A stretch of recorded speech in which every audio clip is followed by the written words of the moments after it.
When I was deciding what topic I wanted to do my research paper on, I really thought about my classroom, my future classroom, what types of things I would see. And one that really tugged on my heart was the children dealing with a recent or upcoming divorce. Now, I didn't come from a divorced family. I came from a single parent home, but that was from birth. My dad lived in California, my mom lived in Oregon. And so it never really was something I had to, like a situation that I had to deal with while going through school. The only thing that I had to deal with was, thinking about my dad on Father's Day and him not being there. But these kids that are dealing with an extra parent, having two homes, half siblings, step siblings, those are something that I never had to deal with as a child. And when I was in a fifth grade classroom, I heard a lot of conversations such as, oh, shoot, I left my backpack in my stepmom's car. Or, oh, I just found out my stepmom's having a baby. Or, Natalie, whose parents' house are you staying at? Are you staying at your mom's or your dad's? And these conversations were so normal, and I didn't see a lot of anger or hostility, but it looked like these kids had had parents that had been divorced for a while. What I really wanted to know was how this divorce affected kids, right away. And unfortunately, divorce rate is very high in America. One article that I read said that more than 1/3 of American children will experience their parents' divorce before reaching 18, and under many circumstances can have immediate and long-lasting consequences. These consequences can arise as or show up as negative behavior in children. The article Effects of Family Conflict Resolution on Children's Classroom Behavior says that there's many factors that go into a child's behavior based on these factors. The age and the sex of the child, the amount of conflict prior to the divorce, and what degree of cooperation is developed between the parents after separation.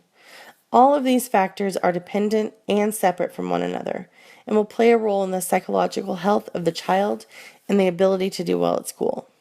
Now, these factors make sense to me, and I can see that all of these factors, yes, they are separate, but they overlap one another.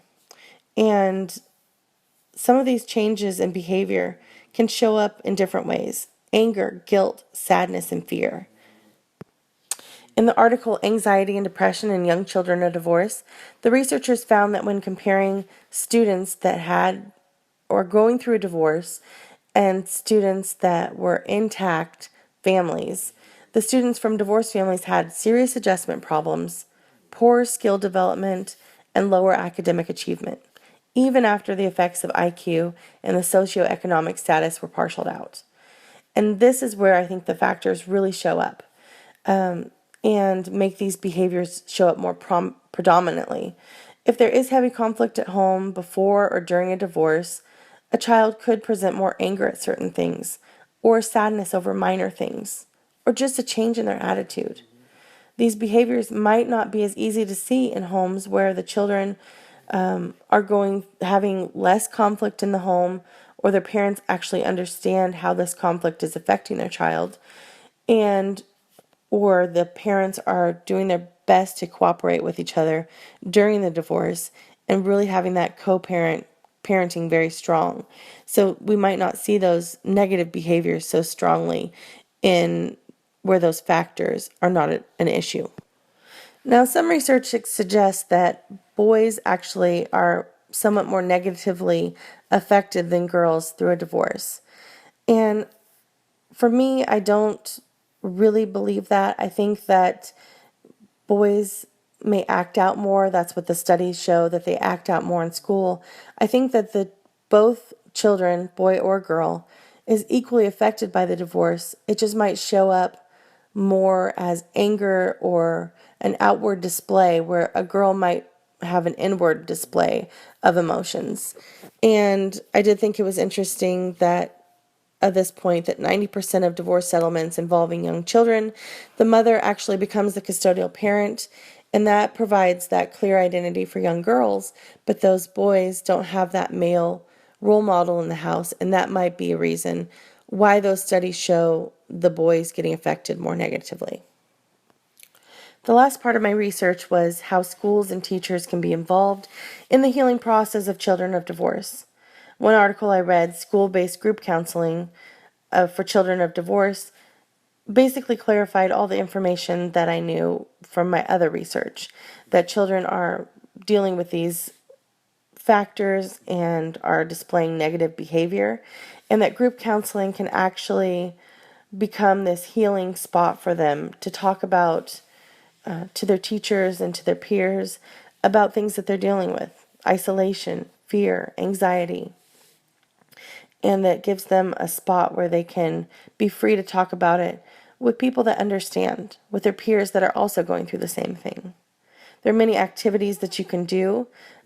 One activity is bibliotherapy, which is basically books that are dealing with the topic of divorce. And this makes it easier for the child to kind of sit back, listen, and then talk. And so you're not forcing a discussion.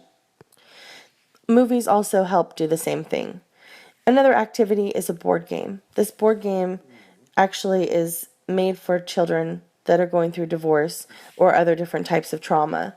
And it's called the Thinking, Feeling, and Doing game. Some of the questions that the cards that they might pick has like an acting prompt. Show how you feel about your parents' divorce. See if we can guess your feelings. Or who understands how you feel about things? Or a choice. If you had a choice of parents to play with, which one would you choose?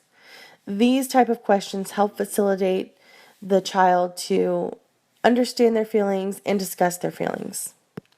While I do think that group counseling is wonderful, I do know that the teachers have to have additional training, and there has to be money for resources. So unfortunately, I don't believe every school can do this. I know divorce is not going away, and it's also somewhat of a norm, but that does not mean a child is less affected by it.